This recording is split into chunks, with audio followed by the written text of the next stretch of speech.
Hi, I'm Marlon Page, and welcome back to Chief Technology Mommy.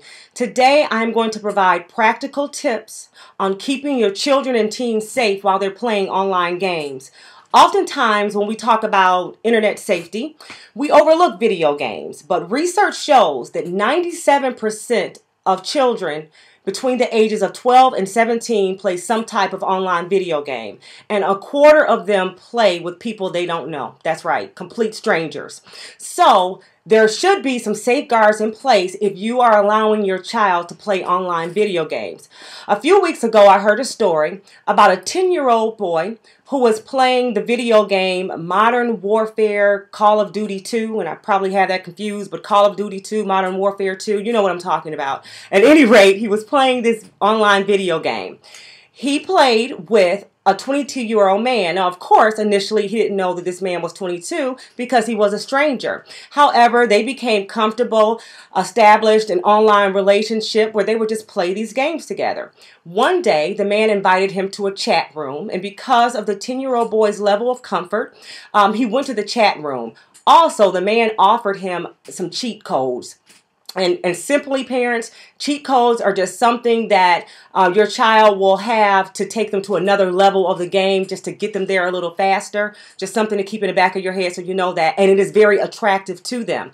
It was so attractive that the 10-year-old boy gave the man his cell phone number. They exchanged cell phone numbers. Weeks went by, and from what I understand, reportedly, it was a month-long relationship where this 22-year-old man sent pictures of his genitals to the 10-year-old via his cell phone. I know, totally disgusting, but this is what happened. Luckily, the 10-year-old boy's mom was all up in his business as she periodically checks his cell phone and saw the pictures, and immediately she alerted the police. Here are some tips for you so that this does not become your reality. Number one, and this is probably always going to be a tip for me, have a conversation. There is so much power in just speaking with your children about what they're doing, their activity. You want to set the rules of engagement up front. Before they have access to the video games, let's talk about the expectations, and most importantly, let's talk about the consequences if you break the rules. Number two, make sure your child feels safe. They have a safe haven where they can come to tell you if some activity, like I mentioned before with the man sending inappropriate pictures. I don't know why the 10-year-old didn't tell, but make sure with your child, they have a place. They feel comfortable with telling you that something is going wrong out there or someone is harassing them. Number three, find out who your child is playing video games with. You want to, in this day and age, you want to make sure your child understands the definition of friend. Friends were different in my day. We would go outside and play hopscotch and jump rope. I know I'm dating myself, but friends in this social media world is different. My rule of thumb, if I don't know them, if I haven't seen them, if they haven't been to our house, I don't know their parents, they are not your friend. Anyone who is not your friend offline should not be your friend online, and you are prohibited to play to go into a chat room with them. Fourth, if you allow your child to enter a chat room, you want to make sure that they verify who they are chatting with. But let me give you a word of caution. There are many stories out there where people's online identities are being stolen. So your child may think they are chatting with someone they know down the street or a friend or a relative, and it really could be a stranger who is now entering your child's life because your child thinks they know them. So in my house, our rule is there are no chat rooms. If your friends, relatives want to talk with you, they can call the landline or they can call the cell phone. It just works out for us. Chat rooms can be a dangerous place for your child.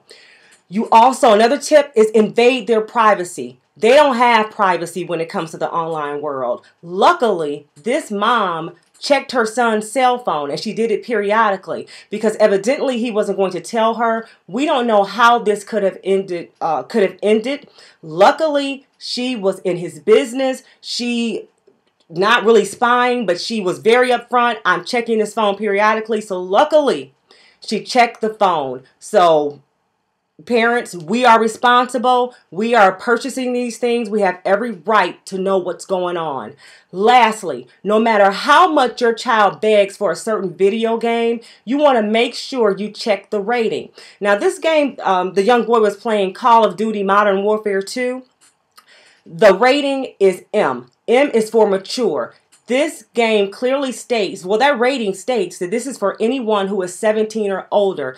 This was a 10-year-old boy. He had no business whatsoever with this game. No excuses. I know it may be the popular thing. I know your child may hate you. I would rather my daughter temporarily hate me than for me to put her in harm's way and to put her in a place where she is playing with children or adults, like this boy found himself playing with a 22-year-old. So you want to make sure you know what the rating system is. I have an example. I'm going to put it right up on the screen so that you will not be fooled. Parents, if you see at the bottom that E is for everyone. That is the rating. This is where you can find the ratings for these games. There's the rating EC, which is early childhood, which should be safe for your child. E is for everyone. There's also one E plus 10, meaning anyone 10 and over. And then there is one where it's for children that are 13 and older, for teens. Anything under that, mature, you probably want to watch out for your child. You know your child, but once again, there's a rating system on for a purpose. So once again, I'm going to let you go. These are some tips. These are things that you can do today to safeguard your child while they're playing these online video games. We are the parents. We are the adults. We are responsible for keeping our children safe online. There can no longer be any excuses. So until next time, tell your friends to stop on by, and I hope to see you again because I will be providing more tips on keeping our children and teens safe on the internet.